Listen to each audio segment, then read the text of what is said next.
we've had you on the ringer, and you're probably the busiest person right now with everything going on. But how's it going? What are all the things that we're working on right now that we can talk about? Oh man. So we did Rift Watchers. That was a 2-minute sellout. We did the Splinterlands Tower Defense, which has kind of since been rebranded to Soulkeep. That was a half-day sellout.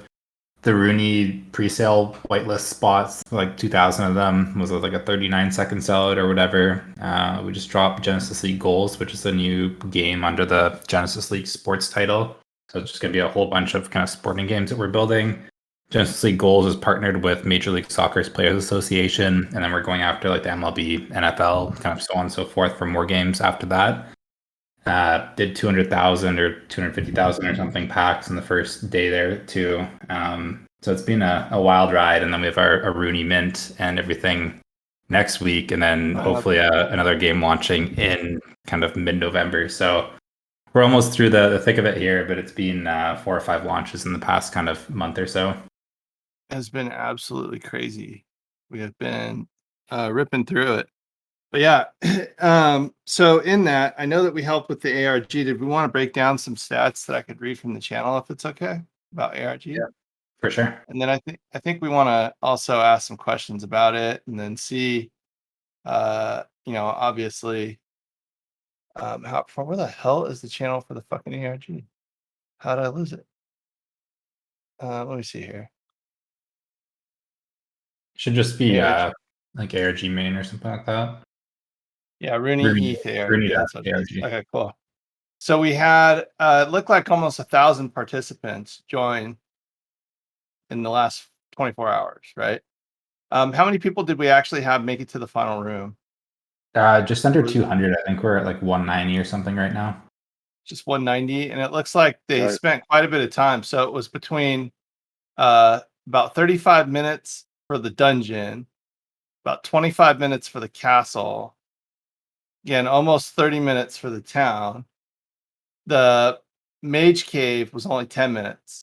The battlefield was closer to 20 minutes. And the crypt was actually, I think, the quickest out of all of them, because people were they just kind of hacking their way through that one. Yeah, there's a few puzzles that were a lot more straightforward than others. Yeah. That third one was brutal. Squabba and Hydra went to town on that. They had to figure out the puzzle and then convert it into epoch time and everything else. Yeah, what we found out was that a lot of people in Splinterlands don't. I don't know. That's like kind of the big thing here that we kind of realized too. It's like when you have a hardcore crypto community, they're really, really into the deep puzzles. But Splinterlands is a gaming company, and they're more of a gaming community. It's a little bit different. So I think that was one of the things that we kind of took away from this too. It's like you don't really know until you test it. But yeah, it seems like the town was the third one, right? Yeah, I think it was. Yeah. Yeah, it was the toughest. But yeah, and then we had the desert, the beach, and the jungle were all pretty quick, about 10 minutes, 12 minutes on average. And then from mountains to laboratory, it got a little harder. The cave was a little bit easier. Then the Rooney questions went all the way back up to about 32 minutes. And then trial 1 was fast, and trial 2 was a nightmare. But that's also because it's a smaller audience. So the trial 2 was the one that everybody had trouble with. People were so close. But how long did it take for the first one to get finished? It went pretty quick, right? Yeah, the first few puzzles went pretty quick. Everyone got snagged on that third one, but we had someone finish, I think, within 2.5, 3 hours. Jeez, man, 3 hours. That's crazy. Yeah, and then let's see what else here. We had we did mint out all 100 though, right? We sold out of all 100. Did we do 100 spots? How many spots did we do? So it's 10 spots. So the first 10 winners got the free mint there, and then the rest of the remaining 90 all got free packs. Oh, we all know Chinter just hacked the Discord and went in there and put his name in there. I'm just kidding. Chinter's our security guy here. Anyways, cool. Yeah, this is fucking awesome. Yeah, did we get any feedback about it? I mean, I know some people were complaining about it being a little difficult, but for the most part, I talked to business support. They're pretty happy with it. Yeah, I think the Yeah. actual mod itself that Guillermo built was phenomenal. Like there was no breaking or anything. There was a little bit of bottlenecks to get people in because we had, I think, in the first 30 seconds, there's something like 300 people tried to start the adventure, and so Yeah. we had to start manually passing them through. But other than Yeah. that, it was like that went off without a hitch pretty much, and just generally really great feedback from everyone. There was one guy who messaged me saying it was too hard and that we had to redo it again because it wasn't easy enough for him, but that was about it. Yeah, I think other languages, the fact that we had only 10 spots, but it was a race basically, like people from other countries didn't get a chance to really participate till later. You know what I mean? Like we could probably turn this into something that, if we wanted to, was, just an ongoing like multi-day thing. But that's why we learn, we try and we learn and we see what works. But to have 1,000 We'll, people engage is pretty good. we'll be nicer next time. We'll be nicer To be next fair, time. I also probably didn't make it good, so Yeah. that's probably on me more than anything else. I We also just thought, have a lot of stuff going on, yeah. period. I mean, it's hard to coordinate. In fact, what's kind of crazy is this Runi project didn't even really start picking up steam until about 2 weeks ago. Right. So, I mean, it's great. Yeah. And I just want to say, Stags and Metal, you guys worked your asses off on it. You guys did a great job. You mean squabs? Squabs. Did nothing. Sorry, Squabs. Yeah. Yeah. Sorry, I Squabs. take it as a compliment that you confused me with Stag. Yeah, Stop it's okay. it. Oh, you guys. It's going to be so cute when you guys get together. Finally. It really is. We should fly to Thailand soon. It'll be in Thailand though. Yeah, Thailand time. Anyways, yeah, Metal. It's too bad you didn't get to come and meet us out in Vegas. We took Squabs out to dinner. Don't worry, It's a lot of me fun. next in Vegas. I'll be there. I'll fucking love it. Yeah, I think we're thinking about doing another Splinter Fest here coming up sooner than later, but I can't give you any details about that. But it was fun as shit. It's What's brutal. So we're already Yeah. starting on it. Like the week that we got back, we started playing the next one. Right? Yeah, it's crazy. But it was a lot of fun. I'm not gonna lie. Like we had so much fun. It was a net positive. Like, yeah, it was a ton of fun. And Squabs, next time you roll out, dude, we'll have to get you a room a little earlier. I appreciate you doing that. I didn't have to try to drive half blind with my 6-year-old in the car. Oh, That would yeah, not have yeah, been yeah. safe. Down Yeah, that road well, where we could- people go 105 miles per hour in the dark. on the average. Yeah, dude, it's a great road. But yeah, so I think what would be cool is the ARG stuff. I really want us. We were actually, what's kind of funny, believe it or not, Liam, we were supposed to be doing this all on our server, and then we had problems with some of the other admins coming in and just trying to take it over. It's like always a pain in the ass. But then they put this one together, and we were like, "Fuck, we should have been doing this the whole time for us too." Like, Oh, dude, I don't know why we just don't do it. We can just give you all the code for it, and then you guys can just plan it in your Discord if you ever want to do it. Oh yeah, that for would be sure. awesome. Well, what we should be doing is actually having it in both servers, or at least 3 or 4 servers. You know what I mean? So, the idea would be to have them all compete at the same time, right? And try to figure out which community solve them the best. Is anybody in here from CC? Yo, representing, boy. Representing, boys? Well, you didn't represent for fucking ARG. What's up with that? I was working a double shift that day. Just kidding. Bro, I was running Kidding. I was running a screen meeting for monks for like 2 hours. I know. I'm just kidding, dude. I'm joking. It's all good. Oh no, CC was our community. Those guys are our code breakers right there. Literally the cryptic connection. I think that's what it was. Cryptic collective. Yeah. Crypto connection. Cryptic crypto. But it's not cryptic crypto anymore. It's crypto collective. That's right. So it would be fun to have CC all hooked up, fucking doing their thing. Dude, if we would have had CC in the Splinterlands server, it would have been fucking crazy. I think it would have been nuts, dude. Yeah, people would have professional fucking code breakers over here. But yeah, it's a lot of fun, and I would love to do that. I think that's kind of one of the things that makes this whole thing so attractive is that we could start, spilling this over into all these other communities. Be dope to get them in like the Neo Tokyo or the Llamaverse guys if they're into that. Which we did talk to Llamaverse today. It went pretty good. I was kind of surprised though. I thought there'd be more people on that call. Guess it's Yeah, I kind don't of think a that weird it's time of the day too. until like right before. So Yeah, kind of we the yeah we footnote. didn't have a whole lot of time to prepare for it either, which is kind of sucks. But yeah, that's how it is. That's how it always is. But we just keep plucking away, man. We've already reached a ton of people, which is great. But yeah, so we have the Rooney Mint coming up here pretty soon. I think we actually got quite a good list of white spots here from Monks, which I really, really appreciate. Thank you, Chatter, for hooking it up. You and John have been fucking great, helping us out on that front too. And I think those are just allow list mints that we've got, which is dope. But yeah, we're firing off on the 25th. Can't tell you too much about what's going on there, but What day is yeah, the white? Because for the whitelist starts on the 25th, and then the public mint is the 7th, I think. Right? No, sorry, it's the not the 7th, the It's the third. third, right? Yeah. When's the wall list? Was that the 3rd as well?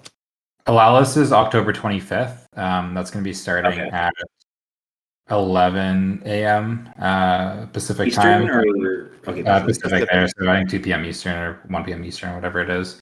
It's 18 UTC regardless for all the Yeah. drops. It'll be on October 25th, and that's going to run from October 25th through the end of November 1st. So at midnight from when the first turns into the second is when the Alalis Mint's going to stop, and then on the 3rd, the public sale one's going to start.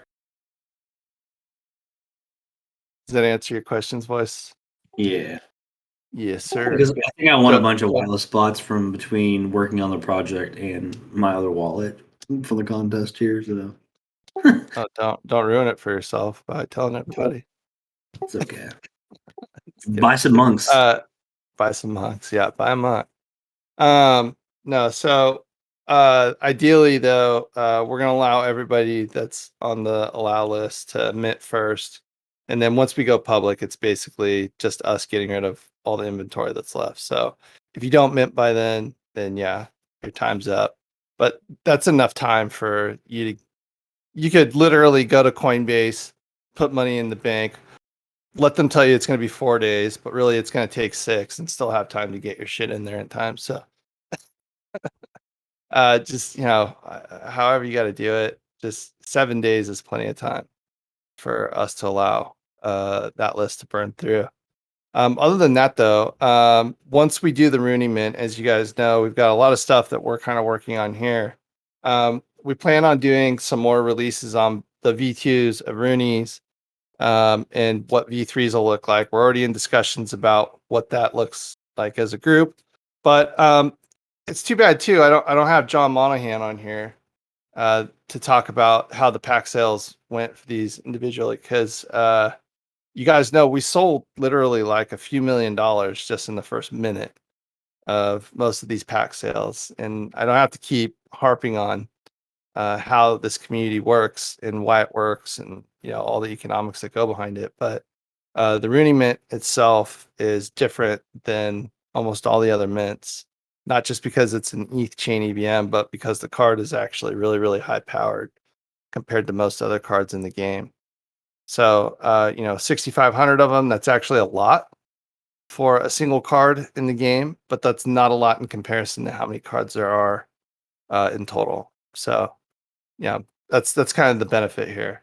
And then so also because it's on the ETH mainnet, now ideally we'll start working with all the guilds that we have. So one of the things that Splinterlands has that's phenomenal is an amazing access to over 2,500 guilds, plus a bunch of other like really good sprawling communities that are secondary to us, which would be it's like Peak Monsters and what are the other ones that are out there? Liam, do you know? Nifty Arcade. There's the Arcade, Balthazar, Avocado, YGG, as far as guilds go, and then on the actual third-party market side of things, we have like Peak Monsters, Monster Market, card auctions, a few others. Yeah, so there's quite a few. So there's a whole ecosystem that's sprawling out of Splinterlands, and we're we're lucky to be kind of right next alongside this stuff and being a part of it. So that's why it was really important for us to have people from Monks help and contribute, and it's been a great sense of help. I know John has been working his ass off with the people who have been doing outreach and helping with that. So again, it all worked very, very well for us. Just seems to be that we all know the crypto market's in a bit of a slump, and it being a bear market, but it hasn't really affected Splinterlands all that much. It has affected ETH though. So think about that. And as you guys know, there's opportunities that we have as a community to take advantage of this stuff. So Liam, one of the things that we were talking about earlier was the fact that like we're picking up a bunch of IP from ETH communities that are failing. And we actually had one of our big IP releases today, which I'm happy to share with everybody.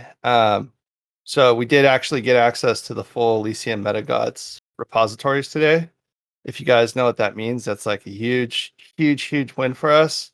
Everything that came in with it came with the MIT open license, which means we have full creative rights to redistribute the software, which is awesome. I'll be going through it with our engineers a little bit later. I think, Voice, we have a dev scrum today, right? Yeah, I'm actually watching the clock for that, so I might hop out and take care of that for you. Yeah, no worries. But anyways, that's just really exciting news on our behalf. And Liam, you probably have no fucking clue what I'm talking about, but you'll hear about it next week. We've been chatting about it with John Monahan, and hopefully we'll be talking to Matt about it too. Some pretty Gotcha. cool stuff coming up. Yeah. Those So names anyways, and so which ones? just the Elysium and everything else. Those are huge Oh, names to get any. Yeah. So we'll keep plugging away on this front, but anywho, coming back to Splinterlands. So what else are we wrapping up? We've got GLS that just launched, but when does we have our GLS game? Have we announced what we're doing to launch for the next one? Not for the next one yet. We're still waiting for contracts for the second game. Just to get finalized. We're looking at probably a November 1st, like big announcement, or hopefully sometime like end of next week. But the second that I get news that the contracts are all finalized, we're going to be shooting that out pretty quickly. All right, and I don't know if we've disclosed that one with anybody yet, right? We don't have contracts yet, so it's not official. Yeah, But we're waiting for contracts. Yeah, that one's coming out here pretty quick. And then I know that there are some partner communities that we're working with that are that we're talking to about doing some game development, which I'll hopefully have some more information we could drop when that all gets contracted up too. But there's a lot of stuff happening. There's a lot of crazy stuff. I'm trying to think for GLS though. Have we announced the actual? So we did our initial mint, but we haven't launched the game dates yet either, huh? We haven't announced the game dates. No, we've just done Pack Sale. So Pack Sale is live right now. That launched on Tuesday this week. So that's what we've done about halfway through the Pack Sale so far. Yeah, we're still waiting to hear on dev for the actual game dates and everything else there. But the GLX airdrop's starting next Tuesday as well. So all the SPS stakers in Splinterlands are going to be getting free GLX airdrops. GLX is going to be the governance token for all the Genesis League sports games. And that's going to be going over the next year, starting next Tuesday. Oh, yeah. So we actually have some questions here. Okay, so is there a max amount of cards we can mint or buy? No, there is no max, I don't think, right? I think we're going No to max. 3 per wallet for general sale, but for allow list, there's no max. Yeah, for allow list, there's no max, I don't think. So the Runis cannot be combined as of yet because there's not enough of them. There's only 6,500. So in order to burn through level 2, you'd only have 650 left. So yeah, that would suck. And that's like hundreds of thousands of dollars gone. But oh yeah, was that Genesis League? I don't know if I can give out any details about how the actual gameplay of Genesis League works unless it's in the white paper. So I actually just posted the white paper to the GLS platform. I actually posted a link to the site, but here's the link to the white paper. And yeah, so go ahead and check that out. And that should be helpful. I think you can with GLX. If you are was it? You have to be a SPS staker, not just a holder, right? Yeah, In order to right. receive GLX. Okay, so if you're staking your GLX, or sorry, if you're staking your SPS, you'll earn GLX as well. Yeah, So- and that's going to be an automatic thing. You won't be able to see it in your Genesis League Goals account, which is like the first game under the GLS platform. But if you make an account there, you'll be able to see your airdrops coming in. You don't need to like spend anything. You just need to essentially connect your Hive wallet from what you're using in Splinterlands, and then you're all set. Yeah, you're all set. Basically, we know which wallet's yours. If you have SPS stake, then we'll start airdropping you Genesis League Sports tokens as well, which is the GLX governance token. So yeah, if you guys go ahead and check that out, that's our Genesis League Sports stuff. What other pages do we have that are minting right now? We have Tower Defense, or what we call it, Soul Keep. It's going to be, Soulkeep is the new name for it. All right, let's see here. I'm gonna go to the market, or sorry, the shop actually. My bad. Yeah. Yeah, it's And while you're almost like pulling I that work up, here. we're going to have a few cool things going on with that too. I just heard from the team that we're going to have one free spell that's going to be a community design contest. So if there's anyone artistic in the channel right now and you want to help kind of embed yourself in that game or immortalize yourself in that game, we're going to have an art contest there. And then there's going to be another one where we're going to be helping design some towers and stuff on top of that, I'm pretty sure. So lots of community involvement, but that's going to be all free to enter. I'm just gonna go on a website that specializes in this stuff and just put it on there and say I created it. I'm totally kidding. Oh, this is cool. Yeah, so concept artwork. Towers. Yeah, this is sick. I did not know that. So anybody can apply to be an artist for the assets of this game. It's just going to be for like I think 2 spells and potentially 1 tower. We're going to be running a whole contest, so we haven't made the announcement for it yet, but I'll have all the instructions in the Splinterlands Discord in probably the next 2 or so weeks. Gotcha. Okay, yeah, let me log in real quick. Let me go into my account real quick on Splinterlands. I'm sharing my screen here so you guys can follow along. Okay, I'm really horrible on this account, but if you click up in here, you can actually see that's dark energy crystals. So I've just been putting what I've been getting in the game. I only have like 30 cents worth of SPS staked in this account, but it looks like I've earned 1/4 right here. So I'm going to claim my rewards. I'm going to deposit it just by clicking stake, do the max, and I've just compounded my rewards. It's that simple.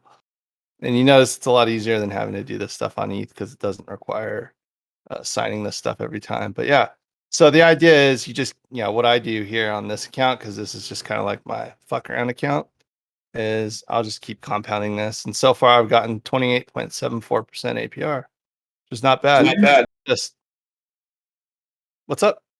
What kind of yield curve is on that? Well, if you want to look on, oh, Metal's asking this question because he's been having a hard time because of PayPal, or not just PayPal, but it's doesn't basically work. everything. So SPS in game or how to get them on Hive, is that? So yeah, there's a couple different ways to get SPS. I mean, one, there's Transact. So if you press that little plus button right beside SPS on the website, you'll be able to buy it directly from that. I'm pretty sure that's probably what you're referring to as being down right now, and that's just because of the hard fork that we had with Hive, I think, last week. So a lot of those services are just down for probably another week or so until they're all kind of remedied and whatnot, and then that should be kind of up and running again. If you're outside of the US, the best way that I do it is just go Binance, get Hive, send your Hive from Binance directly to your Hive account. And then we have a kind of third-party market called Hive Engine. You can just swap it directly on platform for SPS, and then it's just a one-click withdraw into the game directly. And it's quick. It's really, really Yeah, quick. it's super quick. It takes, I mean, like pretty much 0 gas fees. I think I did a $1,000 transfer, like withdrawal the other day from Binance of Hive, and then I think by the time that I got it into Splinterlands, it was like $999. So I think I lost $1 through the entire process. The Binance Hive withdrawals don't work either. I thought they fixed that too. That should have been fixed. It's the hard fork, so it should be. It's probably down Yeah. for another like couple days or so, just until they lift it back up. But the second that I will lifts tell you that they everything- did confirm that it was back up. I have an email from them saying that shit was working. So, Yeah, I I got went that through too. this I went through like a 1 week journey with finance, and I did. I think it was about like 15 withdrawal transactions of Hive. I couldn't get it across to the network, so they fixed it. I'll wait a couple of hours and try it out. yeah. Thanks. Damn. That sucks. Yeah. So Hive did hard fork, which actually allowed a lot of delegate services that we needed. But we're probably the largest maintainer other than the principal Hive project. I still think we maintain just as much as they do for development, which is kind of crazy. Yeah, But I agree. yeah, 90 percentile of all the transactions on the chain itself. absolutely. Like we basically run the chain, right? So, Pretty much. anyways, yeah. But yeah, so yeah, there's a lot. Let me take a look real quick because I was just on my SPS page here. And I've got my 26.5. I don't even know, that's a fucking $1.50 USD worth of stuff here. But the pools right now, let's see what the pools are doing. So yeah, our ETH pools are still at 74% APR. BNB's at 62%. DEC BUSD, which is the Binance USD, is at 32%. Swap Hive and Dark Energy Crystals is 54%. Our voucher systems for Swap Hive and our voucher systems, or sorry, our SPS and Swap Hive are also really high, which is if you have Swap Hive and SPS, it's at 74 and 75%. So our vouchers are also a way that you can buy packs, as you can use our vouchers and our credits. So each of those has a different purpose, but the idea being that they are basically another way for you to exclusively buy into the game by receiving vouchers or credits in the system. But yeah, so you can see here that the pools actually pay out really, really well in comparison to everything else. And that's not compounding. Those are just straight APRs. So compounding, it's usually a lot higher. So, if you have an SPS, which is the Splinterlands governance token, and wrapped ETH staked in the pool, which you can go to manage liquidity, and it's going to take you to the Sushi Swap pool. You deposit in here and have your wallet address connected to your Hive account, and you'll start earning rewards from the Splinterlands ecosystem. And again, that's by staking. That's how you'll earn GLX token as well. So you'll also get the added benefit of GLX that you earn for staking your crypto. Does that make sense? Am I making sense here? Voice, does that answer your question? I think you were the one that asked. Yeah. Hydra, yeah. So I don't know what to say about the Binance Hive withdrawals. That sucks. That's fucking shitty. That really, really sucks. And Transact doesn't work for me all that well. In fact, I've never gotten Transact to actually do a full thing for me. I don't know if you guys have had issues with it. You ever try to do more than $1,000? It just doesn't work. It takes forever. They tell you to call their place. Anyway. All right. So what else do we got going on? We've got any proposals coming up. I know that we have one that's about to come out. And then let me see, licenses, vouchers. I don't have any vouchers. SPS dashboard. Where was I on the shop page? Okay, here we go. All right. So this is our current edition that we have running out. There's 10 million packs left. We had 734,000 packs to unlock the next character, which is kind of dope. At that point, we started unlocking different characters in the game. But yeah, on average, you'll see people buy anywhere from 100 to 2,000 packs, with packs being, around, what are these ones? These ones are around $5, right? $4 per pack. $4 per pack. So, do the math. $4 times 10 million, or actually, we've done 15 million. And that gives you a good idea of how well the packs and editions work. Did we go over? I know John Monahan went over some of this, but do you guys understand the market model behind Splinterlands and the card model and the card rarity model? So, how many of you guys have bought Splinterlands packs so far? Anybody? I know a few of you guys have. I got a All right. couple. Yeah, I know you do voice, right? So what happens Definitely is bought a people, bunch. Yeah, we have people that go in and will buy packs and hold on the packs because the packs, just like baseball cards, will tend to gain value over time, and based on how much you buy versus how rare those collections are and how well those collections are used. What tends to happen is the lower level card packs, if they're unopened, will continue to gain value because Splinterlands has a built-in mechanism that allows players to create more valuable characters by burning them into each other. So for level 1, you'll have tons of level 1s or very common cards when you open your packs, right? But in order to create a level 2, you have to burn 10 level 1s. So you have to have 10 of those cards that you have to burn in order to make one level 2. And by the time you get to level 10, on most of the cards, you've spent or burnt about 400 of the other cards. So it does cost quite a bit of money to create those, but it also means that the rarity of the common cards gets much higher and higher. It depletes the quantity that's available. So it allows anybody to come into the game, buy into the game for super cheap, right? And over time, because of how the system works, it just naturally accrues value because players will be burning their cards and they won't be available for those editions anymore. So it's a little bit different than most card games, but it works well in crypto because you can't do that with normal card games, right? But in crypto, you can. So there's a built-in mechanism, a deflationary mechanism.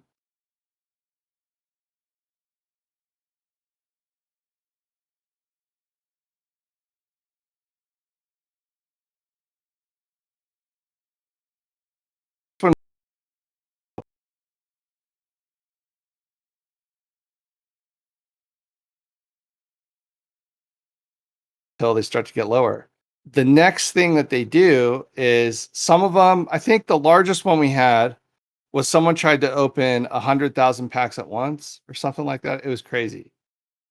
We had to write a script to do it, and the script opened all the cards and automatically staked them in the market. So if you look at the Splinterlands market, you can actually see we've got a shit ton of cards in here that you can rent. So a lot of you guys know that Splinterlands allows botting, right? So we'll have bots that come on, actually rent cards from the card market, go and compete in tournaments, and then they only have to pay a minimum fee. So if you're a person that has high level cards and has cards that are maxed out, you're allowed to stake them, and the market will automatically rent them out in a bid system, so you don't have to worry about it. So you literally just set what cards you want to stake. The market will do its business. We also have partners at Nifty Arcade who do this for like large investors, and they'll go through and make sure that you're getting all of your cards staked for the market in case anybody wants to rent. But you can see here that there's some pretty high value cards. Liam, do you know which one was sold for 500,000? Who bought the $500,000 card? Someone Those were bought a 500. There was, I think the biggest single transaction I've seen was, I think it was $750,000, and that was just on land plots. And then I've seen one card sell for I think up to $50,000, and I don't know if that was a Prince Julian or if that was I think it was a Selena Sky or something like that. But it was one of our alpha cards, gold foil, that was maxed out. I think there's only one of them or two of them in the game. Yeah. So so here's an interesting stat. Liam, did you hear me say this one earlier about Wizards of the West Coast or Wizards of the West? Yeah, I did. That's crazy, right? So anybody here play Magic the Gathering? I know some of us did. I always play Magic the Gathering. I still have all my Magic cards from when I was like 11 and 12 years old. I'm Anybody? a huge Command player, but Huge. yeah, bro. I know most of you guys are like Pokemon, huh? I know. MTG is Henry. doing a Warhammer release now. I know. Games Workshop and Hasbro. Yeah. I'm printing out Games Workshop for Hammer 40K characters on my printer right now. So like, Oh, really? yeah, a bunch of the sevens are into at work. Yeah, I wanted to print out a Warhound Titan. I thought that would be dope. Chaos Warhound Titan. Anywho, so this was one that I think the Illuvium guy touched on, where he was like, yeah, there's a lot of two-dimensional games in there, in crypto, and Splinterlands is great. It's got a huge community, but we consider it like a two-dimensional game compared to like what we're trying to build as a three-dimensional game. But I was thinking about it, I'm like, yeah, I mean, it makes sense. But if you look at the Splinterlands demographic, I think Liam, we tend to skew high on the age list for gaming, right? Like our audience is typically a little bit older and more mature than typical gamers, right? Yeah, we have a pretty wide spread, but generally it's like kind of early 20s to early 50s is where we're seeing the spread, but most of them are late Yeah. 20s to early 30s, which is pretty old compared to most of the gaming audiences. It's also people that have more money than kids.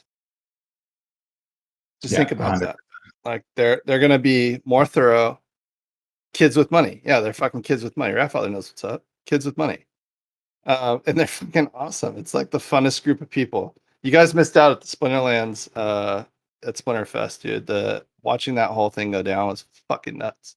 But anyways, yeah, they're basically kids with money, right? And they're like just a happy-go-lucky, very supporting community that is absolutely obsessed with everything um, that has to do with the game, and they're obsessed with Aggie and they're obsessed with Matt, and you know, these guys have been just really, really good at cultivating this community of gamers, and really figured it out from the beginning, like how the economics of it have to work in order to make sense for everybody. So, anyways, my point being to this though was it's a well-funded, uh, well thought out community, and they put a lot of time and effort into understanding everything, and they're very analytical, right? Yeah, Squabs used to have money until TNC took it all, huh? Fuckers. I'm just kidding. Time is money, Squabs. Time is money, and you don't have uh, enough time right now either. So I feel sorry for you. I feel your pain, buddy. I feel your pain. Anyways, so the community is, I would say, more sophisticated than traditional community. But think about what that means, right? Like, um, if I'm older and I'm playing games, I'm likely to pass that on. And I'll probably play these games forever because these are my friends that I play it with, right? Like Magic the Gathering, when I sit down and play, I have like 5 or 6 pretty close friends that I play that game with because they're the only ones that play it. Like I'm not trying to introduce anybody new, right? But I started playing it with my kids, and that's a little different, right? Because now I've got a younger audience who also plays with my friends and does this now, right? So Wizards of the West Coast, even though you don't hear about Magic that often, because now you also have Yu-Gi-Oh, Pokemon, and like 50 other card games, plus all the NFT games.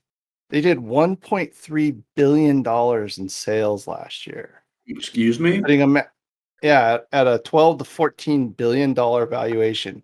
How many of you guys thought that a company that made Magic the Gathering would be the size that Coca-Cola was 10 years ago, 12 years ago, right?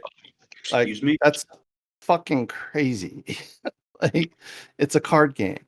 But it just goes to show you that, well, A, inflation is real, but B, that these type of games stick for a long time. Their stickiness factor is super fucking high compared to other games, right? You don't burn out on them like you do like Call of Duty or Fortnite or any of these other games that come and go. You might stick with those games for like 4 or 5 years, maybe 10 years if you're lucky. But card games and games like Dungeons and Dragon ARG games where you really have to be involved and you really have to have strategy that is well thought out, and you have to be invested in the cards and the players. They last a lifetime, and that's kind of like how chess is, right? Like those are games that stick with you for a lifetime, whereas most console games you kind of run through really quick because all of them are just delivering this fast-paced, nonstop action, and it's just a mentality. So it's interesting to see that this is now a dynamic that's changing. You would have thought for sure that they would have been affected by this, but it's only made them bigger. So it's crazy. I think Hasbro bought Wizards of the Coast a couple years ago, but they outperformed their annual expectations by double. So yeah, to see something that others don't necessarily, that demographic is almost evolved a type of gamer. How much? Damn, billion. Dude, so gaming is the largest single uh, media and entertainment audience. It's the most global. It's fucking crazy how much is in gaming. But anyways, all right. So there's a lot of different ways you can earn, and Liam was talking about land. Land is the last one touch on here, I think. Liam, you said you saw somebody buy $750,000 worth of land in a single swoop. Yeah, it was actually like one of our team members, but it was like I think it was a 750 or 780 or something $1,000 transaction there.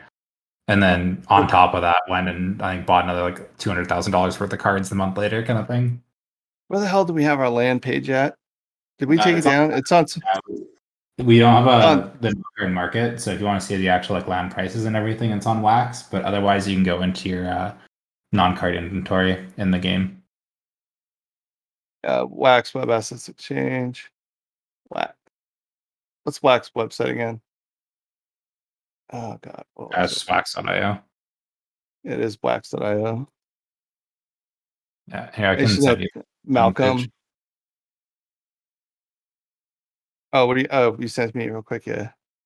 Thank you, sir. Yeah, give me 1 second here. I was gonna find the page again. I have a bookmark somewhere, but I have 1,000,001 bookmarks. I was gonna say, yeah, I was just looking for how much they were going for. So basically, the idea behind land is that you have land plots. What do we sell? We sell plots, tracks. So yeah, there's plot, Uh, tracks, and regions that all kind of Regions. total up together. So it's like 100 or 1,000 plots pretty much Yep. put together. Okay. Perfect. All right, about Wax news get started. Dude, I fucking hate Wax. 500,000 daily active users. How do I get to the actual?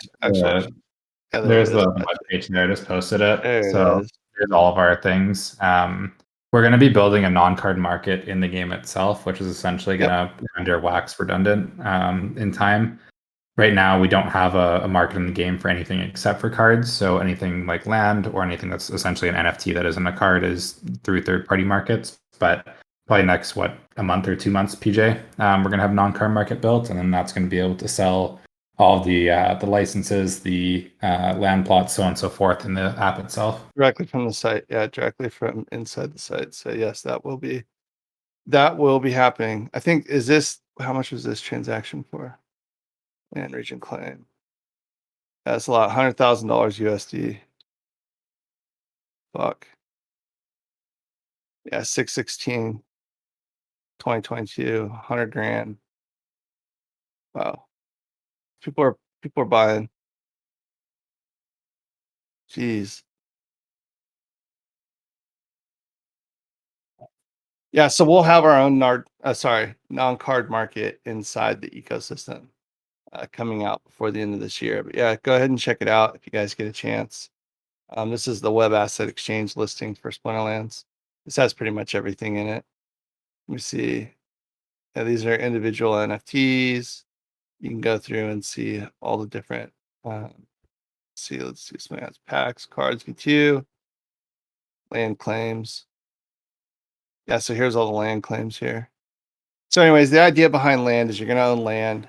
Land has resources. You take your cards, stake them to the land, and you start mining the resources of the land to earn rewards and earn special things from your land. And I don't think I can go too much into it, but that's the idea behind land. So, as a player in the game, we try to think of ways where you don't have to be an active player, but you can still contribute to the economy, and this is one of the best ways to do it. So, with land, we have people that are buying huge amounts of real estate in the game just for that purpose. And so, even from an investment perspective, it's easy for us to get big LPs in that want to do this kind of stuff because we have the resources for it. And the land sales at scale to however many people are playing the game. You're not going to sell a ton of land unless you have a lot of people that are playing that are using the resources. So, that's the idea behind it. I know you guys are all pretty familiar with how land is supposed to work, but it does sense to also ensue that, or how to say, entail that there are land-based features that will also be available. So there will be things that you can put on your land that will give you bonuses that you can build, so on and so forth, features that you can add to them. So we're supposed to be launching land this year as well. I know it's been one that we've been working on for a long time, but we have a lot of cool stuff that's kind of happening behind the scenes there too, that hopefully I'll be able to share some more of that with you guys here coming up. But yeah, we're kind of running low on time. And we did want to have this as a good time for questions too. So does anybody have any questions for Liam or myself? Now would be a really, really good time to ask, actually. So I'm just looking at the VC text chat, but we got like, what is it, about 10 minutes left? All right. I don't think we have any more questions. So what do we got? Stags, did we started our whitelist already?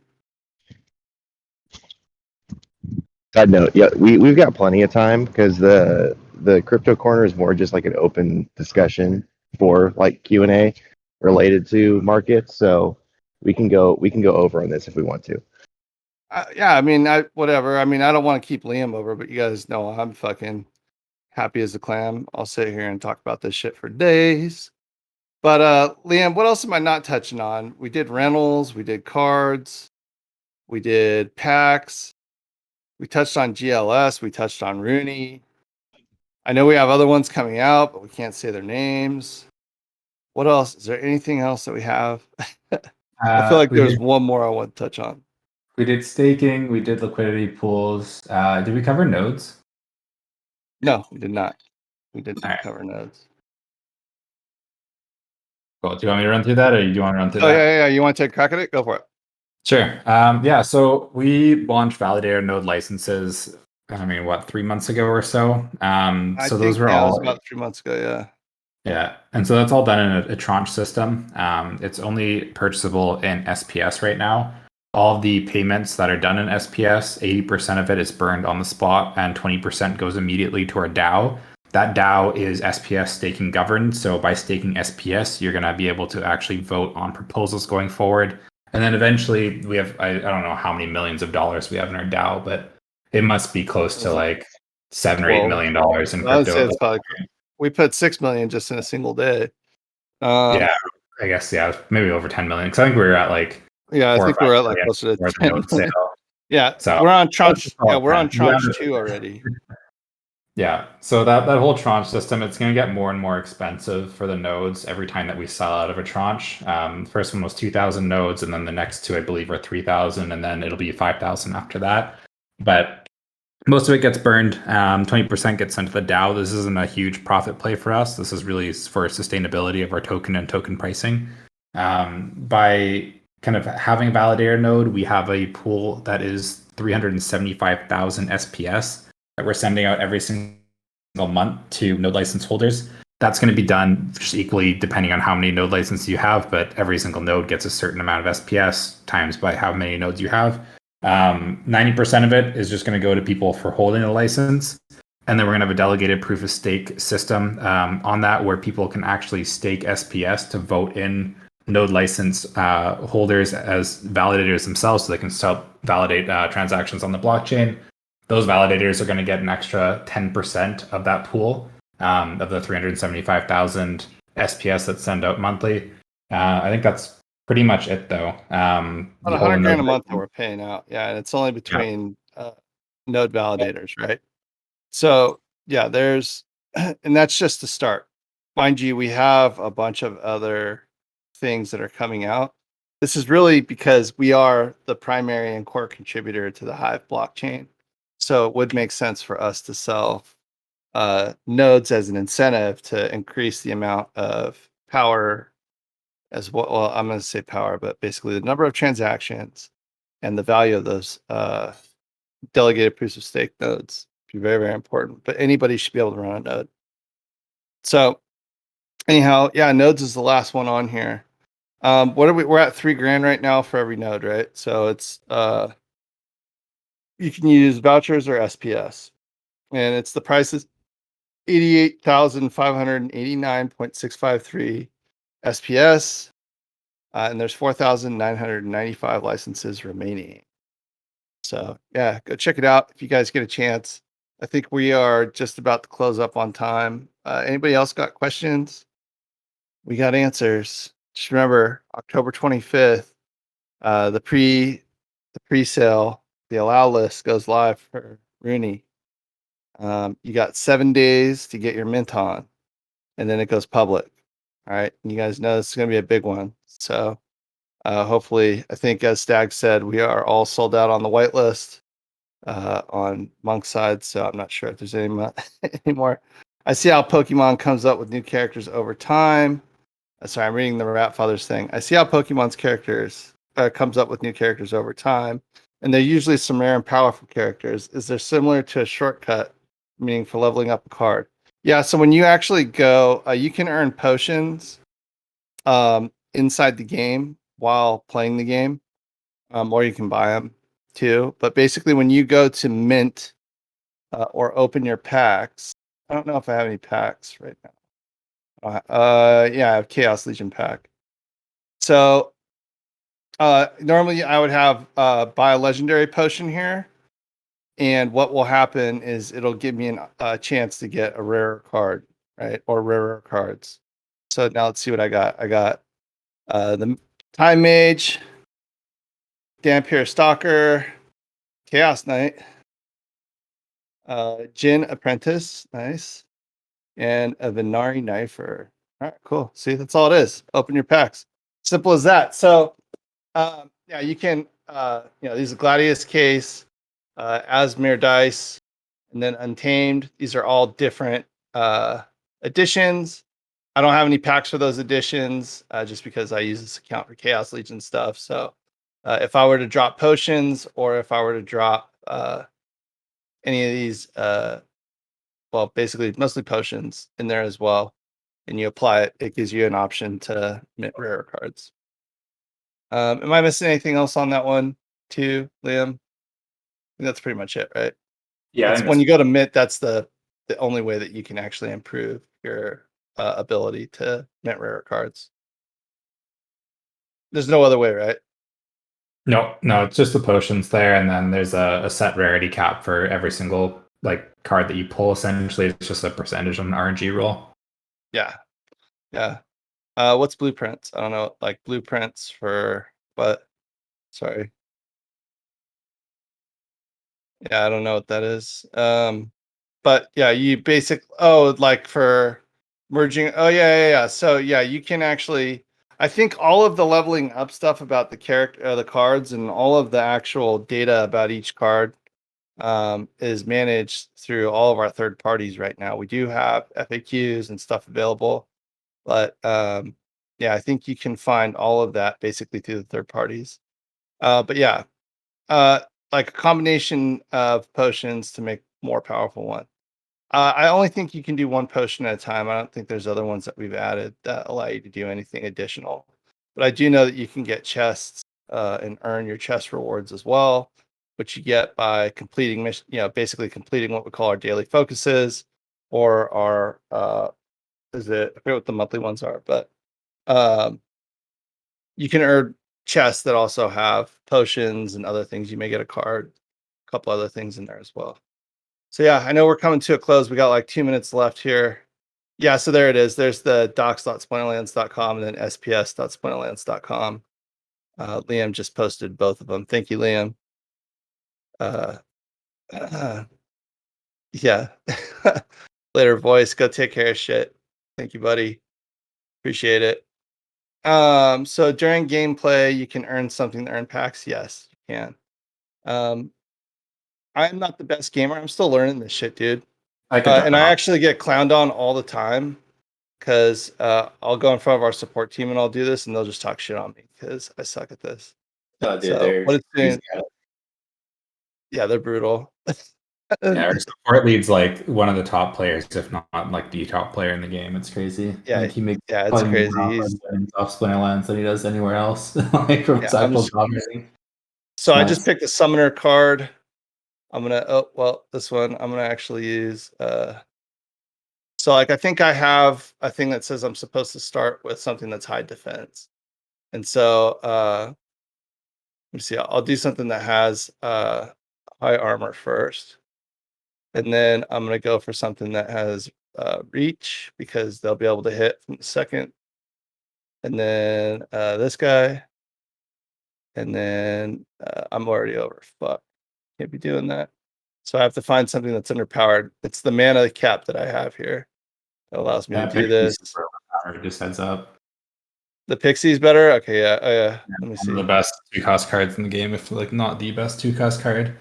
So there's a couple different traits here. There's your attack, which is like how much damage you're going to do. That gets split into 3 different categories. There's melee, who can only attack from the front positions, rangers who can attack from anything except for the front, and then mages who can attack from anywhere.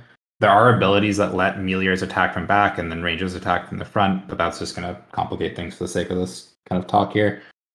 Speed dictates the order in which people attack first. That's that little blue orb in the bottom left corner. And then you have your armor and your HP. Majors hit right through armor and they just hit your HP directly, whereas melee and range will go through the armor first. And then this is an auto battler. So once you set up your team, you essentially place it in the order that you want the characters to appear on the battlefield. And then once you press go, it's already pre-decided who's won. All that gets processed and transacted on the blockchain, so you can actually verify all of your wins and everything.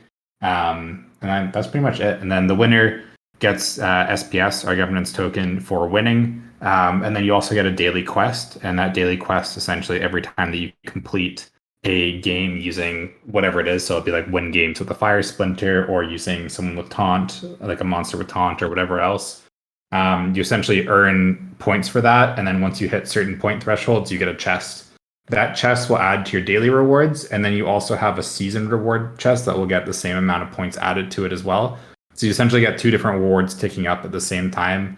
That daily one can be claimed every 24 hours, and then the season rewards, the seasons last about 2 weeks there. 2 weeks, 2 or 3. It depends, really. Yeah. Yeah, and then the higher leagues that you get to, the more rewards you earn, so on and so forth there. And just so you guys know, I fucking suck at this game, right? So I'm not good. I was actually talking to our guys about bots and making bots and how bots would work. Yeah, it just seems like a lot of fun. So I would bot the shit out of this. Damn, I'm gonna get fucked up again. Here we go. Also a bot called Archmage, if you ever want to look into that. A lot of people will run that one, but it's probably the most sophisticated one. It's pretty cheap to run every single month. Really? Archmage? Yeah. How much does it cost to run typically? Oh, I'm dead. So, I don't know, actually. I can look at prices right now. yeah, let's check them out. Archmage, ARKMAGE or ARC? ARCH MAGE. It's archmage.app is the website.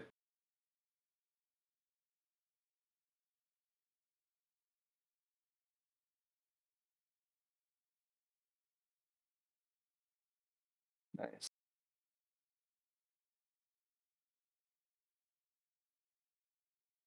Let's see. Whatever. All right, I need to figure out how to get hooked up on this, but read the white paper. All right, I'll post this for everybody too. Yeah, you can earn SPS and sorry, Rat Father. So during gameplay, you can earn something to earn packs. Yeah, you can earn packs. I don't know. Do we put packs in the Packs are chest rewards. So those yeah, chests, probably you chest get rewards, anything from like potions to crypto to individual cards themselves. So you can actually get like legendary cards and everything out of those chests, all the way to packs as well. And those packs are worth $4 a piece and will contain 5 cards in them. Yeah, so check this out. It's pretty dope. All right. Yeah, shit, we Yeah. didn't even get to introduce you, Liam. No, no worries. Yeah, for It's all those who don't good. know, I'm the director of growth at Splinterlands, so I cover a lot of our kind of marketing and acquisition stuff. But yeah, I Liam mean, used a to lot of be- people who are running the Archmage bot there, they're making like 10 to 20 bucks a day on one of the higher rank accounts. They're playing them up to like diamond and stuff and just letting them run all day. Just let them run. Yeah, and we know because we have a bunch of people that sit there and run this all day long. But anyways, I see some of our friends from Shrapnel. Warbeast, what's up? You know, we ran into your guys, people at the Web3 Expo. I don't know if they told you it was what's his name that we were on the call with. God, what was his name? Ed was talking to him forever. Were you there? Oh, you weren't there, Liam. Shit. Nah, I went home. I for it. Yeah. TJ. It might have been Marky or Joshua. think it was Joshua. What's his name on? I forget. Yeah, I forget who. Anyways, we talked for like 2 hours, dude. It was fucking hilarious, but it was really, really good to meet you guys in person. Was And it he was like, was he an engineer? and support, I think, or a product. I think he has a tattoo of like Twitch on his arm, and he's got a really long beard. Oh, I don't know. I Who are know the ones that were on? I know they met you, but I don't remember who it was that met you. Yeah, it was great. Anyways, I really, really love your guys' team. Yeah, it was me, Liam, and John Monahan who did the AMA with you guys. And yeah, really, really appreciate it. I think Sue actually narrated the whole thing for us as well, too. Thank you, Sue. But yeah, that was, dude, it was dope. Anyways, how are you guys doing, by the way? How's everything coming along? Been watching your guys' site like every day.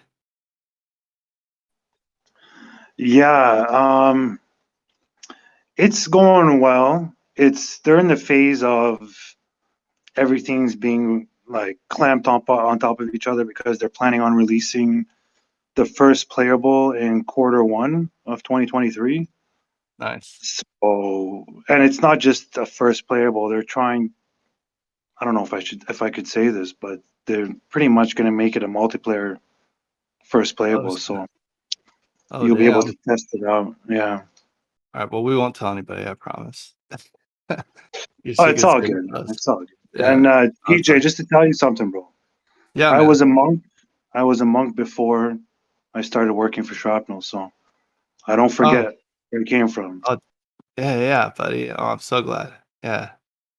And I'm glad you're here, man. Glad to see you guys back in action.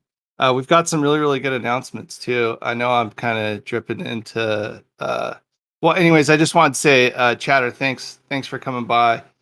Feel free to stick around if you want. We were just gonna run into our alpha chat here with our alpha boys. I think